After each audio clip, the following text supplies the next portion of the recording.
sit around and be okay with it. And then when it go worldwide publicly, they start crying and making up all these excuses. Like, come on, these excuses are irrelevant.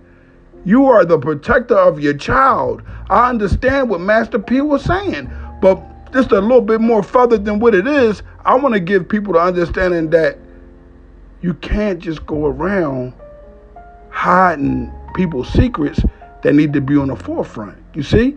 Like molestation, that's supposed to come to the forefront. That's not something that you're supposed to hide and put it to the side. And you know why? Because it's going to come back and bite you in the rear end. So you got all these individuals, the bodyguards of Africa Bambaataa. You got all these different individuals that was around the Mutt R. Kelly. You got, I mean, listen to me. It's like I said, it's mind blowing. These people were families that they was giving them to these people. They're really the sick individuals. They were really taking time out, studying and learning that these guys were rich forever, right? And said, you know what I'm going to do? I'm going to make sure I give them my little niece. Because I'm not going to lie to you. I'm going to keep it 100 with y'all. When you get the woman up there crying, Sparkle, saying that she should have never introduced, she knew who he was prior to that. So she's guilty, just as guilty as R. Kelly is, because to me, it make it seem like y'all going to get young girls. Why it had to be a young girl that you introduced to? Why it couldn't have been somebody that was of age? You took a child by there and noticing that he already had children running around that he was dealing with.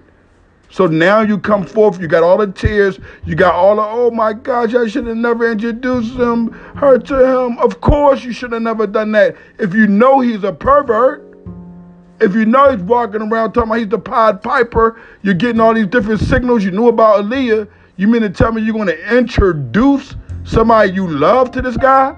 Come on now, y'all got to do better than this, man. Y'all got to do better than this, because what it's showing is the same stuff that go on with rats. Same nonsense. Dudes would be around a rat. Oh, man, as soon as somebody come with some paperwork, they come up with all the excuses like they didn't know all that damn time. When a person is of dishonor, a rat, a faggy, a child molester, or whatever the case, and nothing to the when I say faggy, I don't want individuals thinking that I'm talking about the ones that are honored in that lifestyle, meaning that they took it upon themselves to make themselves of honor in that lifestyle. That's on them, and that's them. I'm not talking about them. I'm talking about the ones who sneak around, act like they like our women, and be running with men, never put it out there that they run with men, and give our women AIDS, and it gives us AIDS, and everybody connect to it. Don't even got nothing to do with none of this nonsense, you see? So when I speak, understand my speaking. And when I speak of a faggy, I'm speaking of that individual, that kitten, who is trying to hide who he truly is, or an individual that is just dishonorable, period. But nonetheless, not to go off track, man, we gotta kind of tighten up, man. Listen, people, we gotta tighten up. Damn. Somehow, some way, we gotta figure out how we unite and keep the pedophiles away from us. If they're gonna unite, let them unite upon themselves, but I feel like at this day and time, it's our turn